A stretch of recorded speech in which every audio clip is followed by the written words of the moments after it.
Welcome back to another New York Giants video, and today we have an interesting one. Deshaun Watson of the Houston Texans would waive his no-trade clause for the Giants, and Brian Flores, former head coach of the Miami Dolphins, has the New York Giants job at the top of his list. So let's get started with Brian Flores. The tweet from Jordan Schultz reads, "Don't sleep on the prospect of Brian Flores to the Giants. I'm told owner John Mara respects and likes Flores, a Brooklyn native, and that Flores would prioritize the G-Men job at or near the top of his list, per a source close to the situation." So there you have it. There's interest from both sides of the party. Flores has the Giants job at the top of his list. Mara, that's good that Mara, he respects him and he thinks that he's a good head coach, because if Mara doesn't like him, then he's not getting hired. So already a good start to Flores potentially coming to the Giants. He's a great head coach. I don't know what went wrong with the Miami Dolphins. They've been having the production on the field. Their defense has been really good. He took over a pretty messy situation with the Dolphins after Adam Gase was fired. So, credits to Flores for turning around their entire organization. Who knows what happens after he's gone? So, credit to him. The first season they went 10-6, almost made the playoffs, but they didn't make them. This year they went 9-8, almost, again, barely made the playoffs this year. Did not. They lost to the Titans, and that pretty much knocked them out. But the last 9 games, they were 8-1. So, and they had a 7-game win streak, which is really impressive, starting with the Baltimore Ravens, and then the last week of the game they finished off beating the New England Patriots. So really impressive from Brian Flores. Again, their defense has been really good. Tua, I think he handled Tua's entire situation perfectly. You have Ryan Fitzpatrick, a veteran. They were shuffling both guys like you shuffle receivers or offensive line with us, I guess. So I think he understood Tua's weaknesses and strengths, and then put him in situations where he would succeed. Then that would boost Tua's confidence, which is what you want in a rookie quarterback. Yeah, you want him out there as much as you want if he's going to start or play, but when you have a backup like Fitzpatrick, why not play him? And they found a way to incorporate both those guys in their offensive game plans, and that's really impressive. That's usually not what you do, and that means you have to adjust everything else on the offensive side of the ball. Receivers, running backs, more work for them during the week, but it paid off pretty much. And Tua's taken a huge step forward this year. And that's under Flores, he's really succeeded. Despite rumors of them trading for Watson, that never happened last offseason. Maybe they trade from this offseason, but Flores is gone from the Dolphins. And if he's coming to the Giants, maybe he attracts Watson with him. They've been linked before, but since he's fired, not going there. He can still go there, but Flores is not there. It comes to the Giants, possibly. And a new GM, so anything is possible. There is no connections or links to Daniel Jones. Joe Judge inherited DJ. Gettleman obviously drafted him. Now, obviously, the scouting department's still here, but there's a possibility they clean house, get rid of everyone there. So no one would have any connections to any of these players, unless if you bring in a guy, from the outside who's had, who's coached one of the players on the Giants right now. But no one's, I doubt anyone's coached Deshaun Watson. So more on Watson. I think he's a great player. I think top 5 quarterback in the NFL for sure. We've seen the production. Despite his rookie season, he's had more than 3,500 passing yards every single season, more than 26 passing touchdowns every season. Obviously, despite his rookie season where he only started for 4 games, and his interceptions have been, he've kept them pretty low. His most has been 12. Not a guy who's going to turn over the football, and that's really impressive for him, because the Houston Texans offensive line is absolutely disgusting. It's probably better than ours, but that's still not saying a lot. He's been getting sacked more than 40 times every single season. So, him being able to maneuver around the pressure, around pass rushers, and and create something out of nothing, or create something out of negative plays. It's really impressive. And if you're a New York Giants fan, that really excites you if he does come to the Giants, because our offensive line is no better. It's probably worse.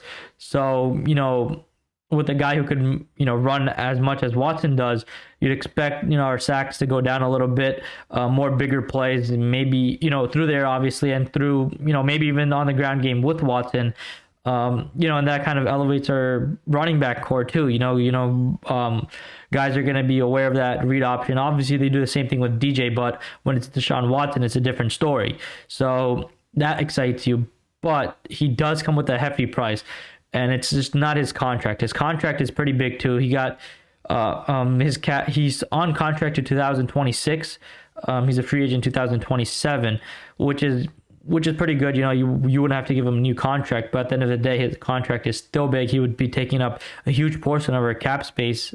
And that's not what you really want when you're a rebuilding team as the Giants are. And that's also a situation, that's also similar to the Russell Wilson thing, where, Russell Wilson's a great talent. If maybe he does want to come here, there's been interest, but at the end of the day, would you give up the draft capital and on top of that, give him what he's paying? Because you won't be able to build a team around him, to make him successful. And at the end of the day, that's the most important thing.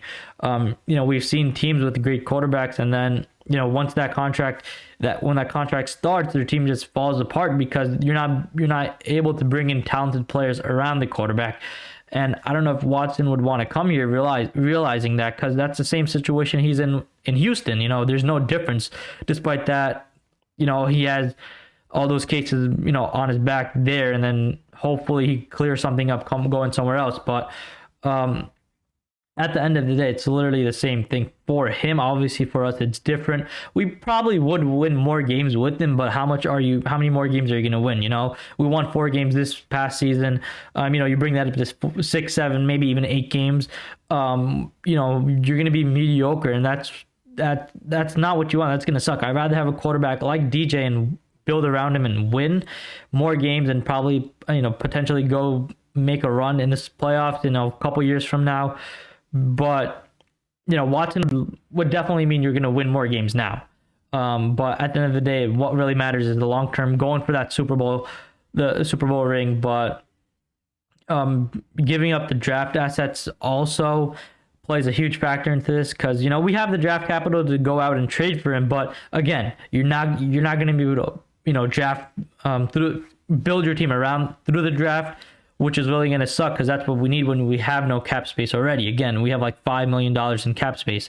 That doesn't go a long way when you're going to pay Deshaun Watson another $45 million, which is going to put you back even more.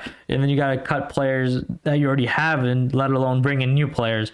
And then you give up the 2 first-round picks, and then you want to fill, let's say you cut Bradbury and Martinez, you want to fill a corner spot by drafting Stingley. That's not going to happen now. So that's another hole you create. Yeah, you fill the quarterback need, but your defense is going to suck, or your offense, you trade away, Galladay, it's just, or Saquon, trade away Saquon. You could fill that need later in the draft, but you're just creating more holes for your team to fill going forward, and you're going to minimize the capital you have, through the free agency and even the draft. So what's the point? Honestly, you're probably getting my hint here that I don't want to trade for Deshaun Watson. He's a great player, but I'd rather, build through the draft this year. This is my plan going forward. I want to build through the draft this year, take 2 offensive line in the first. Obviously, you just can't go into the draft thinking that. If there's a guy that falls, if there's a different guy whose draft stock just rises dramatically, then you're going to have to take the best player available. But ideally, I want to take 2 offensive linemen. Hell, even if we have to take one in the second, 3 offensive line back-to-back, I wouldn't mind. Just want to get this thing fixed going forward. And then if DJ doesn't work out this year, if you keep him, I would want to keep him this year. Just let him play through his contract, and then you can make a decision next year. And if he's not good, let him go. You could draft a quarterback in next year's draft. Bryce Young's always there.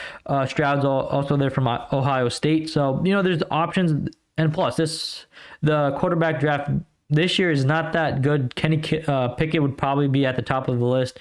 And then you also have guys like Malik Willis, but with Willis, I guess you can compare him to Deshaun Watson. He could run. He has a strong arm, but people bring up the point that Willis does not have a strong supporting cast in college, and then so why would you expect him to do the same thing with the Giants? He's not going to have a strong supporting cast with the Giants. Offensive line, one of the worst. Weapons can't stay healthy. Defense is pretty average, pretty good, but when you're on offense, so he doesn't have any weapons on offense to play with. So you're just going to be putting him in the same situation. Why not let a team like the Saints maybe take a chance on him later, like the second round, maybe even the first, and they're well built all around. So he would probably have success there. With the Giants, he probably will not. That's the same thing with Watson. It's any quarterback that you bring in this year, and next year, hopefully that changes, because you want to build through the draft this year. We're not going to be able to do anything in free agency.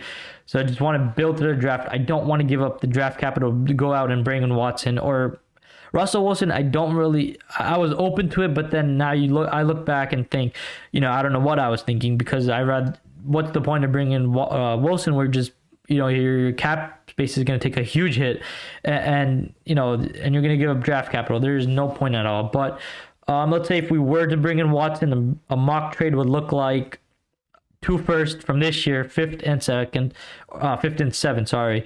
That would be great for the Texans, because they really have no first round picks at all. They've been trading away picks like crazy with Bill O'Brien at GM, which is crazy. No, they've just put him back. They've set him back even more, and that's similar to us. We trade for Watson. We're putting us.